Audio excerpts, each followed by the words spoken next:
కర్కాటకం వారికి కనుక చూసుకున్నట్లయితే గ్రహణం రాశిలోనే పడుతుంది. అయితే గ్రహణం అంటే భయపెట్టేదో భయపడేదో కాదు, ఒక యోగము అని చెప్పి భావించండి. ఇది ఈ ఈ కాంబినేషన్స్ వల్ల మీకు జరిగే ఫలితాలు ఏంటి, ఏ దేవతారాధన చేసుకోవాలి అనేటువంటి అంశాలు చెప్తుంది నేనైనప్పటికీ చెప్పిస్తుంది సాక్షాత్ లలితామ్మవారిగా భావిస్తూ.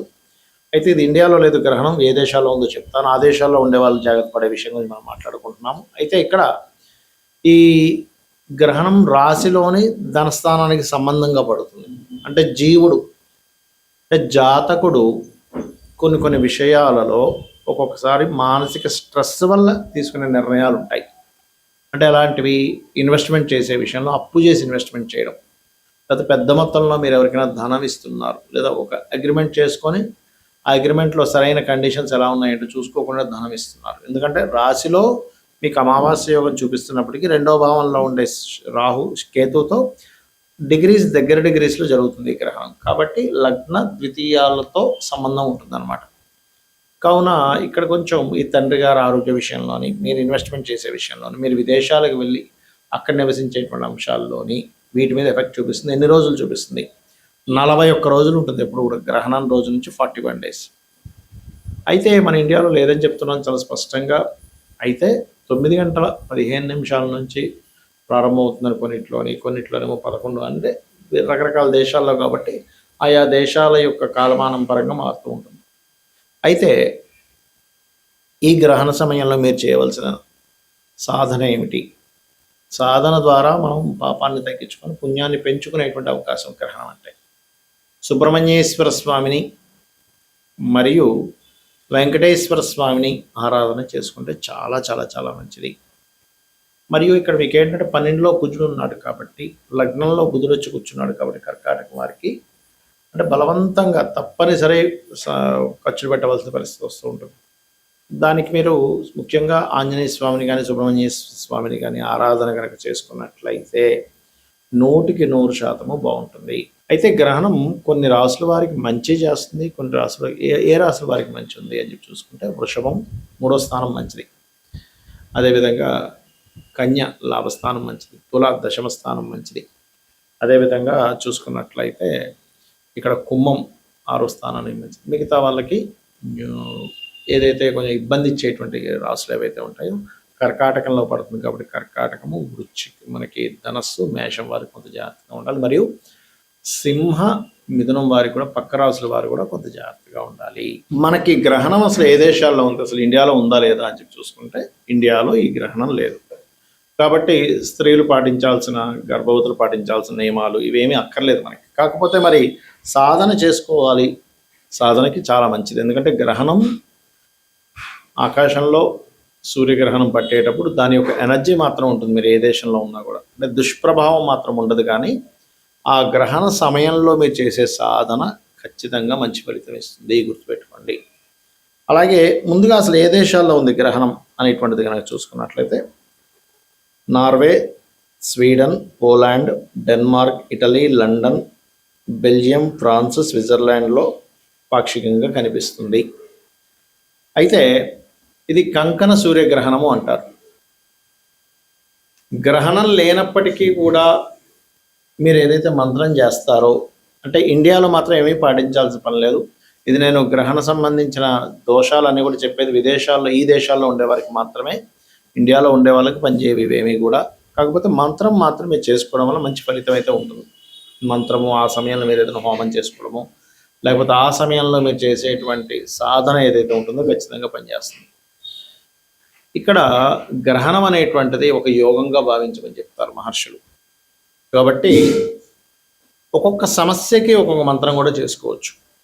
అది ఎలా అంటే, ఇప్పుడు ఉదాహరణకి మీకు ఫైనాన్షియల్గా బాగా ఇబ్బంది ఉంది, ఓం సంపత్కరీ సమారూఢ సింధుర వ్రజ సేవితాయ నమః, లేదా లక్ష్మీదేవి అష్టోత్తరం చేసుకోవచ్చు ఆ సమయంలో. లేదంటే ఓం ధర్మాధ్యక్ష ధనాధ్యక్ష ధనధాన్య వివర్ధిని నమః చేసుకోవచ్చు.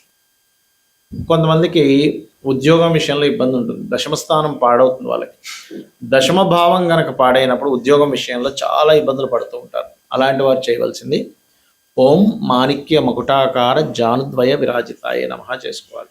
గ్రహణ సమయం అంతా చేస్తే ఖచ్చితంగా మీ దశమ స్థానంలో ఉండేటువంటి కాంబినేషన్స్ వల్ల మీరు ఇబ్బంది పడుతున్నటువంటి దోషం తొలగిపోతుంది.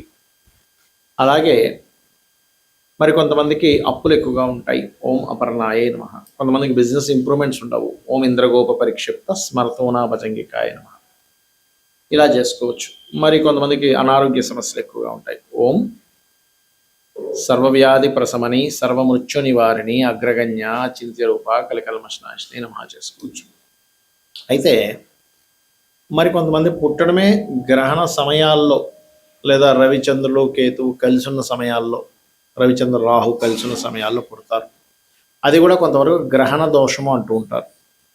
మరి అలాంటప్పుడు ఆ సమయాల్లో పుట్టిన వారికి ఏ భావంలో అది పడిందో, అంటే లగ్నం నుంచి ఎన్నో భావంలో అది పడిందో ఆ యొక్క విషయం పట్ల చాలా కేర్గా ఉండాలి. అంటే లగ్నంలో పడింది అనుకోండి, వీళ్ళకి కొంచెం ఏంటంటే వీళ్ళ తత్వం చాలా డిఫరెంట్గా ఉంటుంది. అంటే ఎప్పుడు ఎలాంటి డెసిషన్స్ తీసుకుంటారో, ఎప్పుడు ఎలా ప్రవర్తిస్తారో అర్థం కాదు. ఎందుకంటే గ్రహణం లగ్నానికి కనెక్టివిటీ వచ్చింది కాబట్టి. అలాగే వీళ్ళ లైఫ్లో కొంచెం ఏదైనా ఒక విషయం పట్ల కొంత స్టబర్న్గా ఉండడము, లైఫ్ అంతా స్ట్రక్ అయిపోయినట్టుగా ఉండడం జరుగుతూ ఉంటుంది లగ్నాల్లో కనుక గ్రహణ సంబంధం పట్టినప్పుడు పుడితే కనుక. అలాంటి వారు కూడా అది ఏ గ్రహణ సమయంలో వీళ్ళు పుట్టారో, పర్టికులర్గా ఆ గ్రహణ సమయంలో వీళ్ళు కనుక సాధన చేసుకుంటే కూడా ఆ దోషం పోతుంది. అదేవిధంగా ధనస్థానంలో పడితే ధన విషయాల్లో, అంటే ఎంత ప్రయత్నం చేసినా ధన సంబంధించిన విషయంలో ఎదగలేకపోతుంటారు. మూడో భావంలో కనుక పట్టినట్లయితే అప్పుడు వాళ్ళు సిబ్లింగ్స్తో ఇబ్బందులు, వీళ్ళకి తర్వాత పుట్టే వాళ్ళకి తల్లిగారికి మిస్క్యారేజ్ అవ్వడం ఇలాంటివి జరుగుతూ ఉంటాయి. అదేవిధంగా నాలుగో భావంలో కనుక పుడితే వీళ్ళ పేరు మీద ప్రాపర్టీస్ ఉన్నప్పుడు ఇబ్బందులు వస్తూ ఉంటాయి. ఐదో భావంలో కలిగితే గ్రహణ సంబంధం కనుక వీళ్ళు పుట్టినప్పుడు సంతానం విషయంలో ఇబ్బంది ఉంటుంది. ఆరైతే కనబడని హెల్త్ ఇష్యూస్, డయాగ్నోజ్ అవ్వదు కానీ హెల్త్ ఇష్యూ ఉందని అర్థం అవుతుంది. ఏడో భావం అయితే వివాహం విషయంలో దోషం ఉందని అర్థం. అలాంటప్పుడు వీళ్ళకి ఏదైనా రెండో వివాహ యోగం ఉంటే అర్క వివాహం, పురుషులైతే అర్క వివాహం, స్త్రీలైతే కుంభ వివాహం చేయించుకోవాలి. అష్టమ భావంలో గ్రహణ సంబంధం కనుక ఏర్పడినట్లయితే ఇక్కడ వీళ్ళకి ఏంటంటే పర్టికులర్గా అన్ఎక్స్పెక్టెడ్ థింగ్స్, ఆకస్మిక సంఘటనలు ఎక్కువగా జరుగుతూ ఉంటాయి. అదేవిధంగా తొమ్మిదవ భావంలో కనుక గ్రహణ సంబంధించినటువంటి విషయాలు కనుక కలిగినట్లయితే పర్టికులర్గా ఇక్కడ ఏంటంటే తండ్రి యొక్క విషయంలో తండ్రితో దూరం అవ్వడం, తండ్రితోని గురువులతో తెలియని చిన్న చిన్న మిస్కమ్యూనికేషన్స్ అవ్వడం జరుగుతూ ఉంటుంది. దశమం అయితే కెరీర్ మీద, ఏకాదశం అయితే కనుక ఖచ్చితంగా వ్యాపారాల మీద చూపిస్తూ ఉంటుంది. 12వ స్థానంలో కనుక గ్రహణం పట్టినట్లయితే మీకు ఇది ఇన్వెస్ట్మెంట్స్ విషయాల పట్ల కాస్త జాగ్రత్తగా ఉండాలి. ఇది మీ పర్సనల్ చార్ట్లో గ్రహణం ఆ సమయంలో ఉన్నా, లేకపోతే గోచారంలో ఈ గ్రహణం మీ భావన, మీ లగ్నం నుంచి లేదా మీ చంద్రరాశి నుంచి ఆ స్థానంలో పెట్టినప్పుడు ఆ విషయాల్లో జాగ్రత్తగా ఉండాలి. ఇక గ్రహణం ఇక్కడ లేనందుకు మీరు గర్భవతుల విషయంలోని ఎటువంటి జాగ్రత్తలు అక్కర్లేదని చెప్పాను. గుళ్ళు కూడా ముయ్యాల్సిన పని లేదు. అయితే గుళ్ళు ముయ్యాలని ఎక్కడా లేదు. మన వాళ్ళు ఏంటంటే మరి ఆ సమయంలో వాళ్ళు సాధన చేసుకుంటారు కదా అని మూసేసేవారు. అంతేగాని శాస్త్రంలో ఎక్కడా లేదు గుళ్ళు ముయ్యాలని. ఎందుకంటే దేవుణ్ణి ఎక్కడ పట్టుకుంటుంది గ్రహణం వచ్చి, ఆ పరమాత్మకి ఇబ్బంది ఎందుకు ఇస్తుంది? పరమాత్మ అన్నీ నడిపిస్తూ ఉంటే. అయితే గ్రహణం అయిపోయిన తర్వాత ఇప్పుడు ఏ ఏ దేశాల్లో మనమైతే ఫలానా దేశాల్లో ఉండే నివాసం ఉండేటువంటి వారికి గ్రహణ దోషం ఉంటుందని చెప్పుకున్నాం. అందులో ఇండియన్స్ ఉంటారు, ఫారినర్స్ ఉంటారు, అందరికీ పనిచేస్తుంది అది. వారు ఎటువంటి దానం ఇవ్వాలి? ఒక ఇత్తడి గిన్నె తీసుకొని అందులో నెయ్యి పెట్టి దానం ఇవ్వడం, నాగ పడిగలు, రవిచంద్ర ప్రతిమలు, మరియు అదేవిధంగా మినుములు, ఉలవలు, గోధుమలు, బియ్యము ప్రత్యేకంగా ఇవ్వాలి. ఇంకా మీరు కనుక ఏదైనా వ్యాపార రంగాల్లో ఉన్నట్లయితే పెసలు, శనగలు కూడా ఇస్తే చాలా మంచిది. ఇది ప్రధానంగా గుర్తుపెట్టుకోండి. ఇక మీరు గ్రహణ సమయానికి ముందు, అంటే కొన్నిట్లో 11, కొన్నిట్లో 9 చూపిస్తుంది, 9 గంటల నుంచి కూడా కూర్చోవచ్చు పట్టు స్నానం చేసుకొని. అయితే కొన్ని దేశాలను బట్టి ఆ టైమింగ్ మారుతుంది. 9:15 ఆ టైంలో కూర్చొని పట్టు స్నానం చేసుకొని కూర్చొని 4:25 వరకు జపం చేసుకోవచ్చు. నిద్ర వస్తూ ఉంటుంది. దీనికి మీరు కావాలంటే ఉదయం పూట కాస్త నిద్రపోయి తర్వాత రాత్రి మెలుకువగా ఉండేలా ప్లాన్ చేసుకోండి. ఎందుకంటే ఒక అద్భుతమైనటువంటి యోగాన్ని ఇచ్చేటువంటి సమయం గ్రహణం అంటే. శ్రీమాత్రే నమః.